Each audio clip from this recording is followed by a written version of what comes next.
Est-ce que vous, avec la prestation de Wilfried Sengo et d'Emmanuel Agbadou, évidemment avec nos deux latéraux, Ghislain Conan et Guéladoué, c'est bien ça Guéladoué, c'est pas Désiré Doué, on est bien d'accord. Est-ce qu'il y a quelque chose à changer dans cette défense? Est-ce que vous vous dites qu'il faut revenir aux titulaires indétrônables que sont Evan Dika et Odilon Kosonou, où on peut jouer le coup avec la charnière qu'on a vue? Au niveau de la défense, il n'y a aucun problème. Vous emmenez Guéla en stopper, il va s'en sortir. Il n'y a pas de problème en défense. Un petit réglage du côté de Ghislain Conan, qui jusque-là n'a jamais réussi ses centres, ou un latéral, ce n'est pas bon.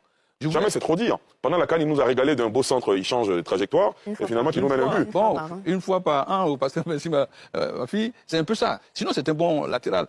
Vous avez vu Guéla est tellement intelligent, il occupe les espaces laissés vides. Latéral, mais il vient en neuf parce qu'il gère les espaces vides. Il suit le mouvement. C'est très bien. Donc, pour vous, rien n'a changé en défense? En défense, pour moi, c'est bon. C'est peut-être Ghislain Conan qui doit revoir un peu ses offensives. Surtout parce que bon, il peut apporter quelque chose à Yann Diomandé. D'accord. Voilà. Avant d'arriver au milieu, je veux entendre les uns et les autres on va compartiment par compartiment et comme ça on évolue vite. Malik Traoré, sur la défense, partagez l'avis de Rachin Guessan. Il est un peu dur Rachin Guessan sur le centre une fois par an quand même. De Ghislain Conan. De Ghislain Conan et peut-être de Guéladoué. Non, il parlait de... Si, t'avais dit que c'est Guéladoué qui centrait une. Non, Ghislain Conan. Non, il parlait de Ghislain Conan.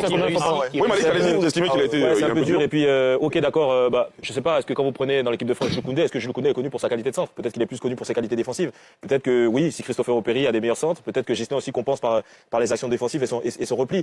Donc non, faut être un peu indulgent avec Ghislain qui a quand même beaucoup d'expérience dans cette sélection et qui, je pense, il doit être le troisième capitaine de l'équipe derrière Franck Kessié, il doit avoir deuxième et ouais, Jean-Michel Seri, il doit Ibrahim Sangaré aussi. Ibrahim Sangaré aussi, voilà, il fait partie des joueurs les plus expérimentés. Oui. Ensuite, en ce qui concerne la défense, je pense que c'était une défense de circonstances, même si, attention, Wilfried Sengo, il a l'habitude de jouer, que c'était le cas à Monaco ou à Galatasaray, dans une défense centrale à 3 ou à 4. Aujourd'hui, la défense centrale titulaire, c'est Odilon Kosonou, Evan Dika. Maintenant, encore une fois, si on s'est retrouvé avec une charnière Emmanuel Agbadou, qui peut postuler évidemment à un poste de titulaire en charnière, si on s'est retrouvé avec cette défense centrale-là, c'est parce qu'encore une fois, Odilon Kosonou était diminué et Evan Dika était encore en soins avant la rencontre face à l'équipe de France. Donc il faut faire très attention. Maintenant, ça peut donner des idées, effectivement, au sélectionneur national. Maintenant, tout dépendra de la forme du moment. Maintenant, après, effectivement, si à voir sur le match face à Philadelphie, est-ce que on va pouvoir disposer d'Odilon Kosonou et d'Evan Dika à ce moment-là? Ça fera peut-être réfléchir le sélectionneur, on verra s'ils démarreront ou pas. Mais pour l'heure, effectivement, cette charnière-là, franchement, a été XXL, faut le dire. Emmanuel Agbadou a été très très bon. Il est à l'origine du premier but, c'est de lui dont parle l'action. Encore une fois, il a la lucidité d'aller chercher son attaquant devant. Et puis Wilfried Sengo, on se rappelle tous de son intervention devant Kylian Mbappé. Donc la charnière a donné satisfaction.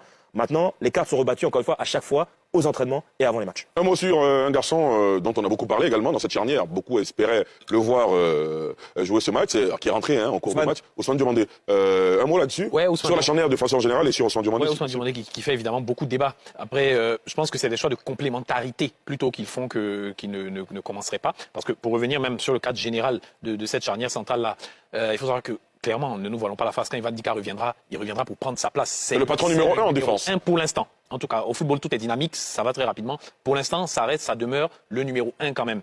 Sachant qu'il joue du côté gauche de l'axe central de la défense, cela supposerait et qu'il ait le même profil aussi, à peu près, à quelques exceptions près d'Emmanuel Agbadou, c'est-à-dire robuste, pas le genre de joueur à peut-être trop monter avec les ballons et tout ça lors des relances et tout. Ça supposerait qu'il reviendrait prendre sa place et qu'il ne pourrait pas jouer avec Emmanuel Agbadou dans la même défense. Donc, qu'il sera accompagné soit de Wilfried Sengo, comme ça a été le cas qui a été satisfaisant, même si je pense que quand même Wilfried Sengo, il y a parfois un peu de suffisance quand même de sa part. Non seulement il se projette un peu trop, mais il y a parfois un peu trop de sérénité exagérée qui fait qu'il se met un peu en danger. La sérénité, c'est une qualité, mais exagérée, ça devient un problème. Oui, c'est ça. Mais c'est la confiance du joueur. Il a confiance en lui. Donc et il ne faut pas que la confiance donc, soit excessive à tel point de se mettre en danger, de devenir laxiste parfois. J'ai tout le temps entendu ça avant. Eric Bailly, on disait qu'il était trop serein avec le ballon. J'ai l'impression que la sérénité, c'est un défaut. Non, pas forcément. C'est plutôt la suffisance. La suffisance. C'est pas la sérénité, d'accord. La suffisance. Très bien, Serena.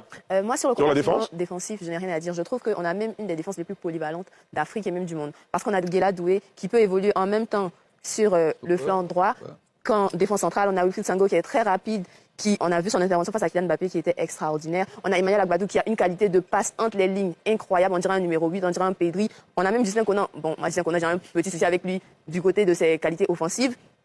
Mais défensivement, il a mis Olysée dans sa poche. Disons-nous la vérité. C'est déjà ça. Il a mis Olysée dans sa poche. Il est avant tout un défenseur. Ouais.